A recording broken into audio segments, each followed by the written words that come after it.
নমস্কার বন্ধুরা, country food in Sonali's কিচেনের তরফ থেকে তোমাদের সবাইকে জানাই স্বাগত। আমার আজকের রেসিপি হোমমেড হেলদি স্যান্ডউইচ। বন্ধুরা, এটা বানানোও খুব সহজ আর এটা খুব তাড়াতাড়ি হয়ে যায়। তাহলে চলো দেখে নিই।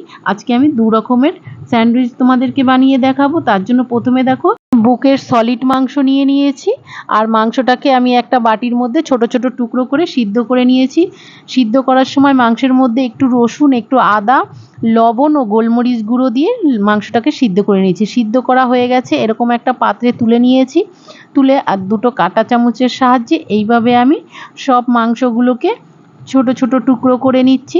এখানে আমি দুটো কাঁটা চামচের সাহায্যে চিকেনগুলোকে টুকরো করে নিয়েছি। তোমরা চাইলে হাত দিয়েও করে নিতে পারো। দেখো, তার মধ্যে একটা কাঁচা লঙ্কা কুচি করে দিচ্ছি আর একটা বড় সাইজের পেঁয়াজ ছোট ছোট চৌকো করে কেটে নিয়েছি। একটা শসা কেটে নিয়েছি ছোট ছোট চৌকো করে। একটু চিলি ফ্লেক্স দিলাম, হাফ চামচ গোলমরিচ গুঁড়ো দিয়ে দিলাম, একটু অরগানো দিয়ে দিলাম, হাফ লেবুর রস দিয়ে দিচ্ছি আর এখানে 4 চামচ মায়োনিজ দিয়ে দিলাম।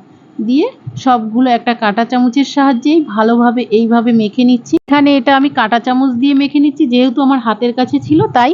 তোমরা চাইলে অন্য নর্মাল চামচ দিয়েও মেখে নিতে পারো। আর দেখো, মেখে নেওয়া হয়ে গেছে, ওটা সাইড করে সরিয়ে রেখে দিয়েছি। আর এদিকে আমি 4 পিস ব্রেড নিয়েছি আর ব্রেডের এই সাইডগুলো আমি পুরো কেটে বাদ দিয়ে দেবো। তোমরা চাইলে ব্রেডের সাইডগুলো না বাদ দিয়েও করতে পারো। এখানে বাদ দিলে কি হয়, দেখতে একটু সুন্দর লাগে। দেখো, আমার 4টেই কেটে নেওয়া হয়ে গেছে। এবার ব্রেডের পর বাটার মাখিয়ে নেব ভালোভাবে।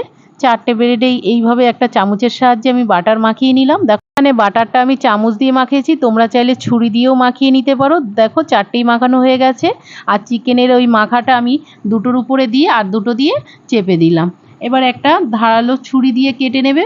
এখানে আমার ছুরিটায় ভালো ধার নেই, দেখো একটু সরে যাচ্ছিল, হাত দিয়ে চেপে ধরে নিলাম।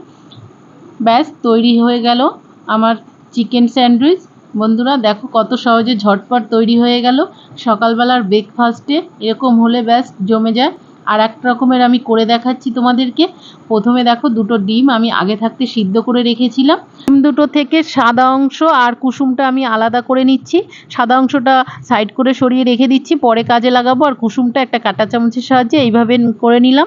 দেখো, পুরোটাই এইভাবে গুঁড়ো করে নেওয়া হয়ে গেছে। এর মধ্যে 4 চামচ আমি মায়োনিজ দিয়ে দিচ্ছি, হাফ চামচ গোলমরিচ গুঁড়ো, সামান্য একটু অরগানো দিয়ে দিলাম, সাথে একটু চিলি ফ্লেক্সও দিয়ে দিলাম। দিয়ে সবগুলো এই কাঁটা চামচের সাহায্যে ভালোভাবে মেখে নিচ্ছি। দেখো, এখানে আমি বারবার বলে দিচ্ছি, আমার হাতের সামনে কাঁটা চামচটা ছিল তাই ওটা দিয়ে মেখে নিয়েছি।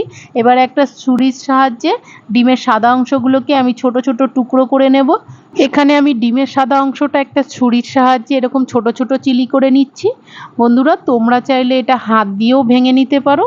ডিম এমনিতেও সাধারণত নরম হয়, হাত দিয়ে ভাঙলেও চলবে।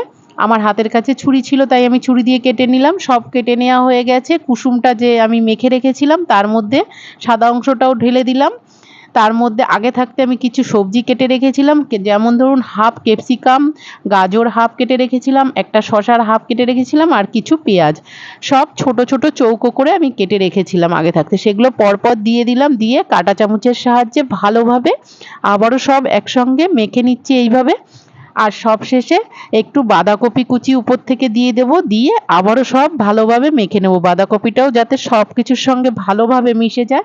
দেখো, সবগুলো আমার মেখে নেওয়া হয়ে গেছে। পুরটা আমার রেডি হয়ে গেছে। আগে থাকতে আমি রুটিগুলোও কেটে নিয়ে রেখেছিলাম। একটা রুটির উপরে ওই পুরটা ভালোভাবে চারিপাশে সমানভাবে ছড়িয়ে দিচ্ছি চামচের সাহায্যেই। এখানেও আমি কাঁটা চামচই ব্যবহার করছি। উপর থেকে আর একটা রুটি দিয়ে দিলাম। স্যান্ডউইচ রেডি হয়ে গেছে। একটা ছুরির সাহায্যে এইভাবে বাটার নিয়ে ওপরটায় আমি পুরোটা বাটার মাখিয়ে দিলাম।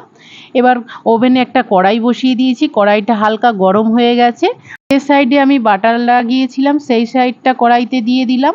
দিয়ে উপর সাইডে আবারও ছুরির সাহায্যে ভালোভাবে উপরটাও বাটার মাখিয়ে দিলাম। এবার একটা খুন্তির সাহায্যে উল্টে দেব। এখানে আমি গ্যাসের ফ্লেমটা একদমই লো করে রেখেছি যাতে আস্তে আস্তে হয় আর উপরটা আমি ভালোভাবে বাটারটা মাখিয়ে নিতে পারি। দেখো, পুরোটাই আমার বাটারটা ভালোভাবে মাখানো হয়ে গেছে। এটা আমি ফ্রাই করে তোমাদেরকে দেখাচ্ছি। এটা নর্মালও পুরটা দিয়ে একটু বাটার মাখিয়ে যেমন চিকেন স্যান্ডউইচটা বানিয়েছি সেমভাবে এটাও বানিয়ে খেতে পারো। এটা খুব সুস্বাদু হয়। দেখো, দু পিটি আমার এইভাবে ফ্রাই করে নেওয়া হয়ে গেছে। এবার তুলে নিচ্ছি আর একটা ছুরি দিয়ে কেটে তোমাদেরকে দেখাচ্ছি। দু পিসই আমার বানিয়ে নেওয়া হয়ে গেছে। একটা ছুরির সাহায্যে এইভাবে মাঝখান থেকে কোনা করে আমি কেটে নিলাম, আর দুটোই আমি কেটে তারপরে তোমাদেরকে দেখাচ্ছি। দেখো কতটা সুন্দর ও লাগছে দেখতে। ব্যাস তৈরি হয়ে গেল আমার হোমমেড হেলদি স্যান্ডউইচ।